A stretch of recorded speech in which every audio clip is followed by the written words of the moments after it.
So ನಾವೇನ್ ಬದುಕಿದ್ವಿ ಈ ಜಗತ್ತೇನಿದೆ, so ಈ ಜಗತ್ತಿನಲ್ಲಿ ನಮ್ಗೆ ಹೆಜ್ಜೆ ಹೆಜ್ಜೆಗೂ ಕನ್ಫ್ಯೂಷನ್ ಗಳು ಸ್ಟಾರ್ಟ್ ಆಗತ್ತಂತೆ. ನಮ್ಮ ಲೈಫ್ ಅಲ್ಲಿ ನಾವ್ ಏನಾದ್ರೂ ಒಂದು ಅಚೀವ್ ಮಾಡ್ಬೇಕು ಅಂತಂದ್ರೆ ನಮಗೆ ಒಂದು ಗುರು ಬೇಕಾಗುತ್ತೆ ಅಂತ ನಮ್ಮ ವೇದಶಾಸ್ತ್ರಗಳು ಹೇಳ್ತಾ ಇದಾವೆ. ಏಕೆ ನಮ್ಗೆ ಗುರುಗಳು ಏನಕ್ಕೆ ಬೇಕು ಅಂತಂದ್ರೆ ನಮ್ಗೆ ತುಂಬಾ ಅಪ್ಕಮಿಂಗ್ ಕನ್ಫ್ಯೂಷನ್ ಗಳು ಬರೋದಿದೆ. ಸೊ ಲೈಫ್ ಇನ್ನ ತುಂಬಾ ದೊಡ್ಡದಿದೆ ಅಂತ ನಾವು ಕನ್ಸಿಡರ್ ಮಾಡಿದ್ರೆ ತುಂಬಾ ಕನ್ಫ್ಯೂಷನ್ ಗಳು ಬರ್ತವೆ ನಮ್ಗೀಗ. ಓಕೆ, ಬರ್ತಾ ಇದೀವಿ ಗುರು, ಕನ್ಫ್ಯೂಷನ್ ಗಳು ಹೇಳ್ತಾ ಇರ್ತೇವೆ, ಬರ್ತಾ ಇದೀವಿ, ನಾನು ನಿನಗೆ ಬರ್ತಾ ಇದೀನಿ, ಹತ್ರ ಬರ್ತಾ ಇದೀನಿ ಅಂತ ಹೇಳ್ತಿದ್ದೇವೆ.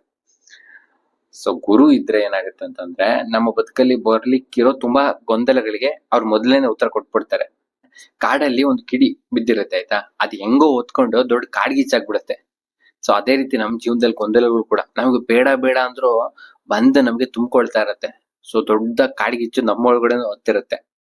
ಸೊ ಅಲ್ವಾ? ಸೊ ಮುಂದೆ ಇಲ್ಲಿ ಹೇಳ್ತಾ ಇದಾರೆ ನಮ್ಗೆಲ್ಲ ಒಂದು ಅಟ್ಯಾಚ್ಮೆಂಟ್ ಇರುತ್ತೆ. ಅಂದ್ರೆ ನಾವೊಂದ್ ಫ್ಯಾಮಿಲಿಗೋಸ್ಕರ ದುಡಿತಾ ಇರ್ತೀವಿ, ಹಣ ಮಾಡ್ಬೇಕು ಅಥವಾ ಮನೆ ಕಟ್ಬೇಕು, ಕಾರ್ ತಗೋಬೇಕು.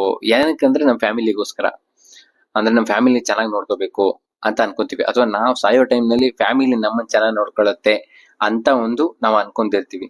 ಈಗ ಅರ್ಜುನನಿಗೂ ಅಷ್ಟೇ, ತನ್ನ ಫ್ಯಾಮಿಲಿನ ಸೇಫ್ ಮಾಡ್ಬೇಕು ಅಥವಾ ತನ್ನ ಫ್ಯಾಮಿಲಿನ ಚೆನ್ನಾಗಿ ನೋಡ್ಬೇಕು ಅಂತಂದ್ರೆ ಅವನೀಗ ಈ ಯುದ್ಧನ ಗೆಲ್ಲೇಬೇಕಾಗಿತ್ತು.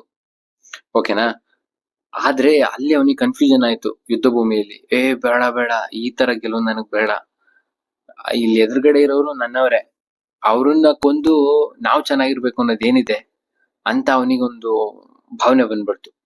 ಅವನಿಗೆ ಗೊತ್ತಿದೆ ನಾನ್ ಯುದ್ಧ ಮಾಡ್ಬೇಕು, ನಾನ್ ಗೆಲ್ಬೇಕು, ಅದ್ ನನ್ ಧರ್ಮ, ನನ್ ಕರ್ತವ್ಯ. ಆದ್ರೆ ಅವನಿಗೆ ಅಂತಿದ್ದಾನೆ, ಓಕೆ ನಾನು ಯುದ್ಧ ಮಾಡಲ್ಲ.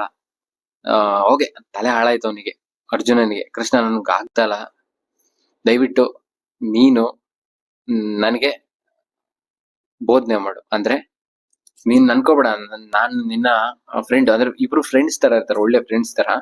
ನೀನ್ ಅನ್ಕೋಬೇಡ ನಾನು ನೀನು ಫ್ರೆಂಡ್ಸ್ ಅಂತ ಯಾವತ್ತೂ ಅನ್ಕೋಬೇಡ. ನಾನೀಗ ಶರಣಾಗ್ತಾ ಇದ್ದೇನೆ ನಿನ್ಗೆ, ನೀನ್ ನನ್ ಗುರು, ನಾನ್ ನಿನ್ನ ಶಿಷ್ಯ, ದಯವಿಟ್ಟು ನನ್ಗೆ ದಾರಿಯನ್ನ ತೋರ್ಸು ಅಂತ ಹೇಳ್ತೇನೆ. ಅಂದ್ರೆ ಅರ್ಜುನ ಕೃಷ್ಣನನ್ನ ಗುರುವನ್ನಾಗಿ ಸ್ವೀಕಾರ ಮಾಡಿದ.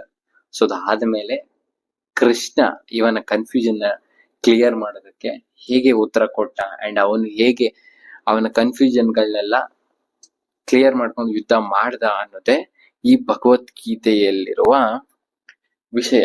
ಓಕೆನಾ? ಸೊ ಇದೆಲ್ಲ